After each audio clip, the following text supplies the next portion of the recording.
In last week's video, we were talking about ways to acquire truth, and I had mentioned you could study Dharma, you could have a psychedelic trip, you could have a near-death experience. And I forgot perhaps the biggest one. Shame on me. It's certainly meditation. Now, if you know anything about the history of the prophets, Buddha, of course, experienced his revelations through meditation. That's how he got his insights, specific focused meditation for a long period of time. Muhammad was able to download, if you will, the Quran. Not of his own doing, he said, but however, through meditation, he was able to receive these various truths from above. Krishna practically invented meditation, going back a long way. And Jesus spent so much time in prayer, that's another form of meditation. Okay? So, of course, all the greatest prophets accessed truth through meditation. So I certainly shouldn't have forgot that one. That's a major one. It is true that you could have a bunch of different types of experiences. And by all means, there can be plenty of other ways. So I certainly didn't have a complete list here, but I should not have left out probably the biggest one of all through meditation. So much so that I want to give you an example of one that I experienced just the other day. I was in an altered state of mind through a meditation that was so altered that I had an experience with Russell and Carl from Up. Do you guys know that movie, Up? So it's I think, Pixar movie. The old man and the little boy that's helping him out. And so in the meditation, in the altered state of mind, I was hanging out with Carl and Russell from Up. Now what happened is whenever I got my mind in the right space, in the right spot, I could feel that Carl and Russell were happy. But as soon as my mind wavered off of center, they were upset.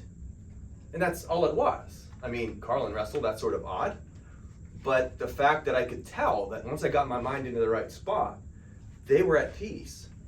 And as soon as I stepped out of alignment, they weren't. This happened like 75 times.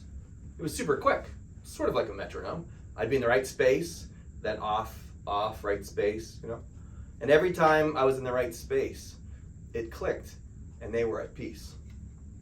So what's the truth? What got affirmed for me when I realized that I wasn't actually hanging out with Carl and Russell from Up, the truth is something Ram Dass would say. The only way to help another being is to heal yourself. Because what we are is energy beings, and we're projecting that energy out there, and what we're trying to do so much is help other people, ultimately physically, but as Course in Miracles emphasizes, what good is it if all we do is help each other physically, and we don't help each other spiritually? And since we all have our own path to walk, all we can really do is offer spirit to each other. Clarity can help, and various aspects of wisdom certainly help. But if you're not living it yourself, you're not going to be projecting that energy. And so here I am having this meditation in which I experienced that directly, that these two beings were at peace because I was at peace. And that was greatly affirmed for a funny little meditation. It was greatly affirmed that was true. And I knew that was true.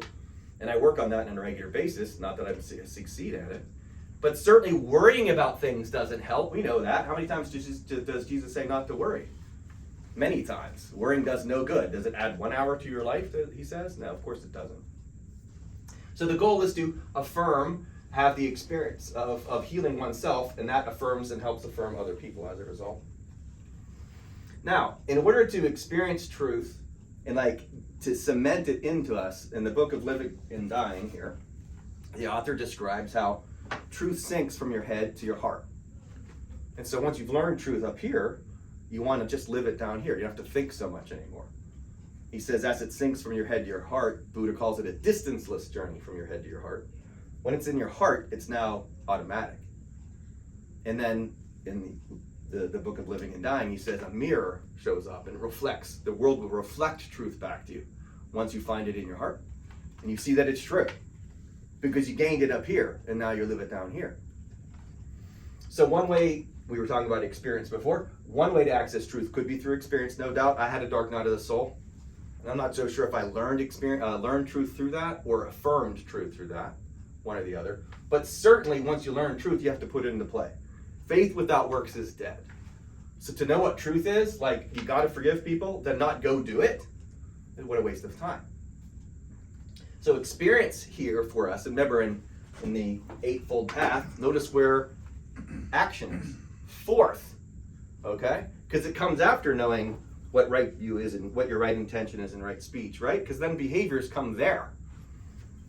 To do it the right way is to use experience to affirm. So I was just last night had an experience of my dog, which was playing with the pickle. Now you'll see I'll have this on the little screenshot of the photo sig or whatever for this video, and I'll show you all after this video is over, of my dog playing with this stuffed animal pickle. His name is Murphy, he's a pit bull. And he is just in the moment with this thing, okay? And I was sitting there watching my dog play with this stuffed animal pickle, and he was just having a great time with it. He wasn't thinking about anything. And it taught me about, we had just talked about being a witness, and it taught me that I needed to be a witness. And what would it feel like if I just observed, stop with all this thinking? And as I just watched Murphy just being present, knowing that that dog's not thinking about anything, I just felt this bliss come over me. And I just sat there for a few minutes watching Murphy play with this pickle. And he destroyed the pickle. And he tore all the insides out. He got the little squeaky toy like he had, the savage beast that he is. He killed that pickle. And he ripped it apart. And I took some pictures again, I'll show you after.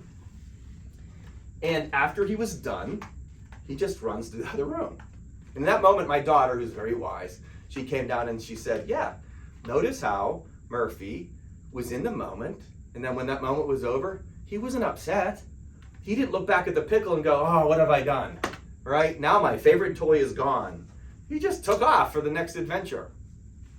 And it affirms for me, one, the importance of observing, staying in the moment. But then it totally emboldened this truth that I like so much. William Blake, right?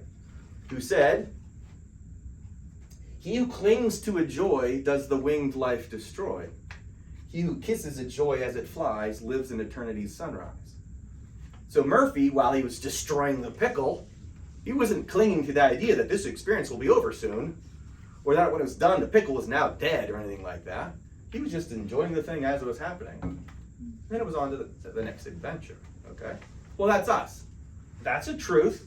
And again, there's a number of truths.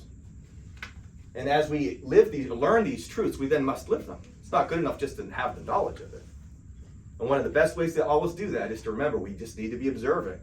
Be the witness of our lives, right? What does that do? It tames the ego. As we've talked about many times in the last year, the ego, earth guide only. The ego's job is to know where your car keys are. When is my appointment? Should I stop at a red light or the green light? That's what the ego is supposed to know. The ego is not good at analyzing truth. The ego has no clue how to access spirit. You must do that with another mind, okay? Truth helps us do that.